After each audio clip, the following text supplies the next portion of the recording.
ከኤንቢሲ ኢትዮጵያ አጀንዳ ዝግጅት ክፍል ጋር ቆይታ ያደረጉት በህዝብ እንደራሴዎች ምክር ቤት የመንግስት ተጠሪ ሚኒስትሩ ተስፋዬ በልጅጌ የጋራ ትርክትን እንዴት መገንባት ይቻላል በሚል ለቀረበላቸው ጥያቄ ምላሽና ማብራሪያ በሰጡበት ኢትዮጵያን ማወቅ የጋራ ብሔራዊ ትርክትን ለመገንባት ይጠቅማል ይላሉ።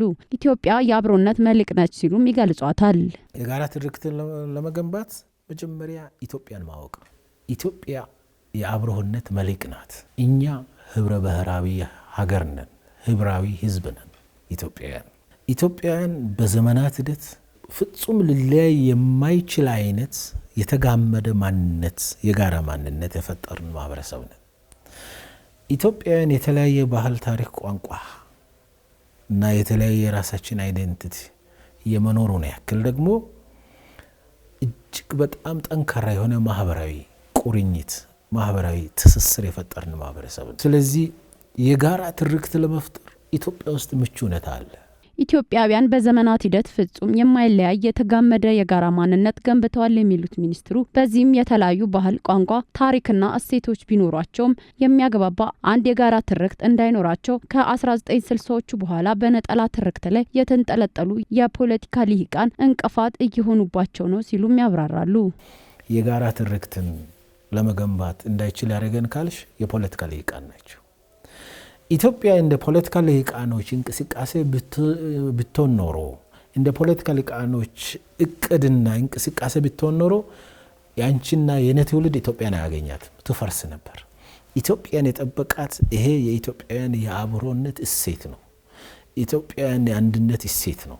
ይሄንን ነገር ስፖይል ያደረጉት እነማን ናቸው ከተባለ የተማሩ በፖለቲካው ዙሪያ ላይ የተንቀሳቀሱ ፖለቲካችን ደግሞ ከ1960ዎቹ በኋላ በተለይ የክፍፍል የነጠላ ትርክቶች ላይ ያተኮሩ እንቅስቃሴዎች ናቸው። በኢትዮጵያ ውስጥ የአብሮነት እሴትን መገንባት ቀላል ነው የሚሉት ሚኒስትሩ ለአብነት ያሉትንም አንስተው ገልጸዋል። የአንድነትና አብሮነትን ለመገንባት በጣም ቀላል ነው፣ ቁጭ ብሎ መነጋገር። አሁን እኔ ደቡብ ልጅ ነኝ፣ ከደቡብ የጎፋ ልጅ ነኝ። እዚህ አዲስ አበባ ሰፈር ጎፋ እንዳይመስልሽ 500 ኪሎ ሜትር ላይ ያለ ጎፋ ዞን ነው። የአዲስ አበባ ጎፋ ሰፈር የኦሪጂናል ስሙን ያገኘው 500 ኪሎ ሜትር ላይ ካለው ጎፋ ዞን ውስጥ ካለው ማህበረሰብ ነው። አድዋ ደርሶ ሲመለሱ ለጀግና የጎፋ አርበኞች ያኔ የነበሩት ንጉስ ሽልማት ቦታ ሰጥቷቸው ማረፊያ ሰጥቷቸው ያኔ አርበኞች የሰፈሩበት ሰፈር ነው ጎፋ ሰፈር የሚባለው።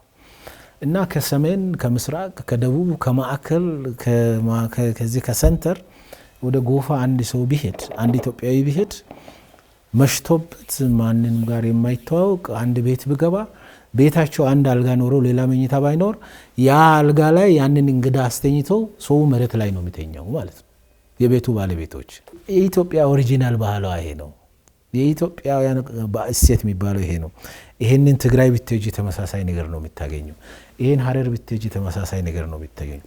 ይሄን ወለጋ ብትሄጂ ተመሳሳይ ነገር ነው የምታገኘው። ይሄን ጅማ ብትሄጂ፣ ይሄን ወላይታ፣ ሲዳማ፣ ጋሞ፣ ጎፋ፣ ዳውሮ ብትሄጂ፣ ይሄንን ሶማሌ ክልል ብትሄጂ ተመሳሳይ ነው የምታገኘው። በህዝብ ተወካዮች ምክር ቤት የመንግስት ተጠሪ ሚኒስትር የሆኑት ተስፋዬ በልጅጌ የተጋመደ ማንነት ባለው ማህበረሰብ ውስጥ የጋራ ትርክትን መፍጠር አይከብድም የሚል አቋማቸውን አንጸባርቀው ለዚህም ኢትዮጵያውያን መነጋገር ይኖርባቸዋል ብለዋል። የጋራ ትርክት መፍጠር አይከብድም ማለት ነው። ዋናው ቁጭ ብሎ መነጋገር፣ መወያየት፣ መግባባት እና የአንዱ ውስጥ ያለ ህመም ሌላው ማዳመጥ። ይሄንንም ጭምር እኮ ነው ለምሳሌ ሀገራዊ ምክክር ኮሚሽንን ስናሳካ ይሄ ችግር ይፈታል ብዬ አምናለሁ። በሂደትም ኢትዮጵያውያን በዚህ ላይ መነጋገር አለባቸው ብዬ አምናለሁ።